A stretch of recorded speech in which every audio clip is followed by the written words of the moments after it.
शरीर भोग का साधन है, आत्मा योग का विषय है, स्थान क्रिया का आंगन है और कर्म प्रक्रिया का क्षेत्र।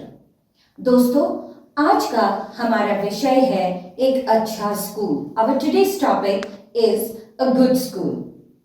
हमारे मध्य आज उपस्थित हैं श्रीमान अमरीश गोस्वामी जी, जो कि एक योग और ध्यान निर्देशक हैं और साथ ही आप विद्यालयों में और व्यक्तिगत रूप में सभी को करियर गाइडेंस, स्ट्रेस मैनेजमेंट की वर्कशॉप्स इत्यादि का भी संचालन करते हैं।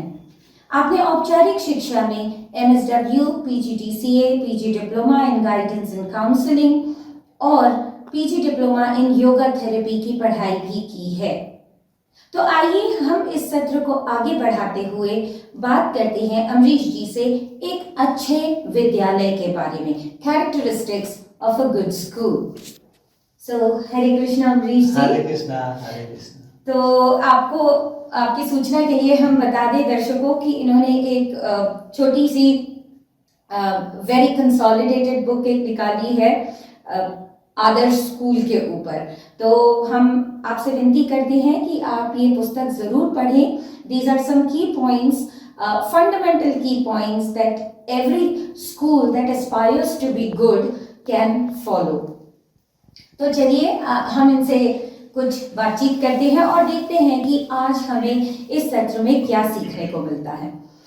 तो सर, आप पहले बताएं, what is a good school आप एज पर योर डेफिनेशन। एक अच्छे स्कूल की क्या विशेषताएं होती है, कैरेक्टरिस्टिक्स होती है? सबसे पहले तो मैं आपको बहुत धन्यवाद देता हूं कि आपने मुझे यहाँ पे इनवाइट करा। Our pleasure। और ये अपॉर्चुनिटी दी कि मैं एज एजुकेशन इम्प्रूवमेंट पे कुछ चीजें प्रैक्टिकली बेसिस पे रख सकूं जी।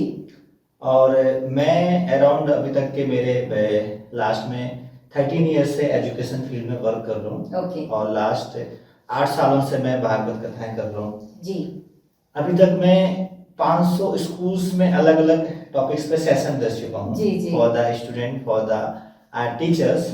और मैंने जो फाइंड आउट करा है, अभी जो आपने बुक का मेरा इंट्रोड्यूस कराया आदर्श स्कूल के नाम से, जी जी जी, ये हमने जो बुक लिखी है इसका हमारा मुख्य उद्देश्य यही है कि आज के समय में जो क्या हो रहा है कि मैक्सिमम जो स्कूल्स हैं वहाँ पे क्वालिटी एजुकेशन बहुत कम बच्चों को मिल पा रही है, या बहुत कम स्कूल्स वाले क्वालिटी एजुकेशन पे वर्क कर रहे हैं। They mostly schools they just pay the formality जी। उतना जिस हिसाब से स्कूल्स में बच्चों के लिए पढ़ाई अच्छी होनी चाहिए कि जहाँ पे मॉडर्न एजुकेशन मिले, जहाँ पे इंग्लिश मीडियम स्कूल है लेकिन बच्चों को इंग्लिश बोलना बहुत कम आ पा रहा है, या एक क्लास में 50 बच्चे हैं तो बड़ी मुश्किल से 2, 3 या 5 बच्चे इंग्लिश में टॉकिंग कर सकते हैं, बाकी 45 बच्चों को कुछ इंग्लिश आ ही नहीं पा रहे हैं, उतने अच्छे से वो बोल नहीं पा रहे हैं।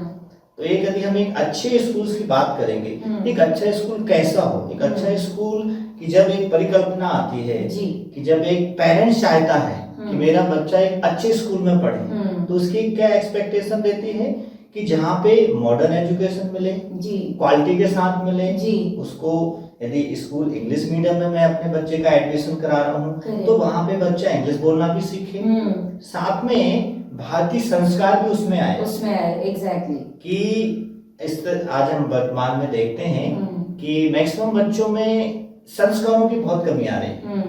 यदि इंग्लिश बच्चे बोलना सीख भी गए हैं तो क्या बोलना है इंग्लिश में, ये बच्चों में बहुत कम चीज आ पा रही है। तो एक एक्सपेक्टेशन देती है पेरेंट्स की, या हम एक आदर्श स्कूल की बात करें या हम एक गुड स्कूल्स की बात करें कि जहाँ पे क्वालिटी एजुकेशन प्लस भारतीय संस्कार। तो भारतीय संस्कारों में क्या क्या बच्चों में इनकलकेट होना चाहिए कि जस्ट एग्जाम्पल्स कि बच्चों को स्कूल्स में योग की शिक्षा मिले, मेडिटेशन की शिक्षा मिले, भगवत गीता की शिक्षा मिले, रामचरितमानस की शिक्षा मिले। बच्चे लंच करते हैं तो भोजन मंत्र के पहले पाठ करें, फिर उनका दिन लंच हो, छुट्टी हो तो वो शांति पाठ के साथ हो। मीन्स इस तरह से बच्चों में एक जो संस्कार है, जो हमारे वैल्यूज हैं वो भी इनकलकेट हो, तो हम कह सकते हैं कि ये एक बहुत अच्छा स्कूल है जहाँ पे मॉडर्न एजुकेशन, क्वालिटी एजुकेशन मिल रही है बच्चों को और भारतीय संस्कार मिल रहे हैं। हाँ, इसी के चलते मुझे बहुत खुशी होगी, आपको भी सुन के शायद ये बहुत खुशी होगी कि गौरांगीज जो है वो ऑलरेडी ये सारी चीजें करता है। तो जैसे हमारे बच्चे आते हैं तो they don't do prayers to the Lord just like that, कि जहाँ पे उनको मीनिंग नहीं पता है कि भगवान कौन है, जहाँ पे उनके पास कोई डेफिनेशन नहीं है भगवान की, ऐसा नहीं है। उनको पता है कि Krishna is the supreme personality of God है, वो कृष्ण भक्ति करते हैं, कीर्तन करते हैं। तो एकदम ब्लैंड सी प्रेयर नहीं होती कि लाइन से खड़े हैं और प्रे कर दिया और चले गए और भगवान के बारे में उन्हें कुछ भी नहीं पता। फिर जैसा कि एज यू राइटली सेड कि भोजन कैसे ऑफर करना है और प्रसादी कैसे पानी है, और छुट्टी होते टाइम भी उनको भगवान का स्मरण करके या कुछ भी वेद पाठ करके उनको जाना है। तो ये सारी चीजें गौरांगीज जो है वो इंटीग्रेट करती है। तो ये आप लोग सब कर रहे हैं, इसके लिए मैं आपको बहुत हृदय की गहराइयों से शुभकामनाएं देता हूं। Thank you. और कुछ स्कूल वाले और भी कर रहे हैं, लेकिन वो 10% रेसो है। हाँ हाँ, 10% से तो समाज में एक बहुत अच्छा मैसेज नहीं जाएगा, एक समाज परिवर्तन का काम नहीं हो पाएगा। हमें इसको 100% हमारा हाँ मैक्सिमम करना है, 100% हो, नहीं तो कम से कम 90% तो हो। एग्जैक्टली। तो आपकी नजर में क्या होता है, do you think a big infrastructure या यूनिफॉर्म जो बाहरी चीजें हैं उनकी कितनी वैल्यू है when we talk about a good school? देखिए, इनका भी एक महत्व है। जैसे एक यदि हम मार्केट सिनेरियो के बेस पे देखें चीजों को, तो मार्केट में एक सिंपल लोगों का एक माइंडसेट है, एक कहावत है, हाँ जी हाँ जी, कि जो दिखता है वो बिकता है। हाँ, जो दिखता है वो बिकता है। यदि बड़ी बिल्डिंग है, अच्छी ड्रेसेस हैं, बच्चों के बसेस हैं, ये सारी चीजें हैं, तो इसका भी एक इम्पैक्ट पड़ता है, इसमें कोई संदेह नहीं है। लेकिन यदि we discuss to about our Vedic culture, कि जो हमारे वैदिक काल में जो हमारे गुरुकुल रहते थे, जी जी हाँ, वो मैक्सिमम वनों में रहते थे, जंगलों में रहते थे, वृक्ष के नीचे पढ़ते थे। उनके पास कोई ऐसा नहीं कि वो बड़ी क्लास है, स्मार्ट क्लास है, हाँ जी जी, वो जस्ट कि एक पेड़ के नीचे एक गुरुजी बैठे हैं, शिष्य नीचे बैठे हैं आसन लगा के, और सिंपल तरीके से प्रैक्टिकली बेसिस पे पढ़े। तो ये हो तो अच्छी बात है, लेकिन ये कोई गारंटी नहीं है कि बड़ी बिल्डिंग है, बड़ा प्लेग्राउंड है, बड़ी क्लासेस हैं, तो वहाँ पे अच्छी पढ़ाई भी हो रही है। करेक्ट। अच्छी पढ़ाई एक अलग चीज है। करेक्ट। अच्छी पढ़ाई एक वृक्ष के नीचे भी हो सकती है, अच्छी पढ़ाई एक छोटी क्लास में भी हो सकती है, क्योंकि पढ़ाई का, एजुकेशन का जो डायरेक्टली जो कनेक्शन है वो टीचर्स पे है। करेक्ट। ना कि बिल्डिंग पे और सारा शो आप पे। यदि है तो अच्छी बात है, यदि नहीं भी है तो ऐसा नहीं है, हम इनका भी एक महत्व है, इसको नकारा नहीं जा सकता, हम ये नहीं बोल रहे। एग्जैक्टली। लेकिन इसका डायरेक्टली पढ़ाई से इतना कोई कनेक्शन नहीं है, क्योंकि एजुकेशन एक अलग चीज है और एक बड़ी बिल्डिंग होना एक अलग चीज है। प्रिसाइसली। तो हम इसको सोल और बॉडी के जैसे देख सकते हैं, क्योंकि हम सोल की बात कर रहे हैं यहाँ पे, what is a good school. तो जब आप डिफाइन करते हैं, मेरे ख्याल से आपने इसमें जितने भी पॉइंट्स लिखे हैं, मैंने पढ़े हैं वो, तो वो हम basically soul of the school के बारे में डिफाइन कर रहे हैं। और इंफ्रास्ट्रक्चर ये सब एड ऑन्स हैं, कि जैसे एक सोल बॉडी वेयर करता है, वैसे ही स्कूल का सोल क्या है, मतलब क्या रिप्रेजेंट करता है, स्कूल की क्या विजन है, मिशन है, और infrastructure is like that body, कि अगर ये हो, जैसा कि आपने बोला कि ये हो तो बहुत अच्छी बात है, लेकिन वो डिफाइन नहीं करता है कि that is a good school, क्योंकि मोटा मोटी ज्यादातर स्कूल्स के पास ये सारी चीजें आजकल होती है इंफ्रास्ट्रक्चर, जो बड़े स्कूल्स हैं। So what difference do you see in the Vedic education system and the contemporary education? आपने उसको थोड़ा सा टच तो किया पिछले डिस्कशन में कि इस तरीके से हुआ करता था, तो आप बहुत बड़ा एक जो डिफरेंस है वो क्या देखते हैं वैदिक एजुकेशन सिस्टम और कॉन्टेम्पररी में?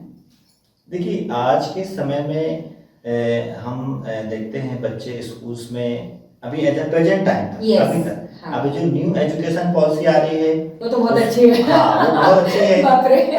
और हमारी वैदिक एजुकेशन के बहुत टच में है वो, क्योंकि हमारा वैदिक जो एजुकेशन सिस्टम है वो उसका जो मेन जो मोटो है, मेन जो विजन है, जो लक्ष्य है कि बच्चों में प्रैक्टिकली नॉलेज आए, और बच्चे नॉट ओनली की prepare for the giving the exams, but prepare for the challenges to how to face the challenges in the life. कि हमें जो जीवन के चैलेंजेस आने हैं, हाँ। हम अपने एंगर को कंट्रोल कैसे करें, हाँ। अपने लाइफ में हम आगे कैसे बढ़ें, Correct. अपने कंसंट्रेशन लेवल को हम एकाग्रता से कैसे हम अपना काम को कर सकते कर हैं। सकते हैं, correct. लेकिन अभी तक का जो हम एजुकेशन का देखें, वो जस्ट हम कह सकते हैं कि रट्टू तोता जैसा एक चलन चल रहा था कि बच्चों को बस कुछ हमने क्वेश्चंस के आंसर रटा दिए, एग्जाम्स हुए, एग्जाम दे दिए, 90 मार्क्स आ गए, 95 आ गए, वो मार्क्स के ऊपर चल रहा था। हाँ, और वो बस इसी में आपाधापी में ही लगे रह जाते हैं। जी जी हाँ। और ये बहुत आश्चर्य की बात है कि हमारे देश आजाद हुआ, उसके बाद ये लगभग काफी लंबे समय तक ये चलता है, 60 साल। हाँ। अब जब न्यू एजुकेशन पॉलिसी आ रही है, वो इम्प्लीमेंटेशन के प्रोसेस में है, फिर देन इम्प्लीमेंट होगी, फिर देन उसके रिजल्ट आएंगे, वो एक अलग चीज है। लेकिन ये अच्छा है कि चलो इसकी शुरुआत हो गई है, तो मे भी शुरुआत है तो रिजल्ट भी उसका बहुत अच्छा आएगा।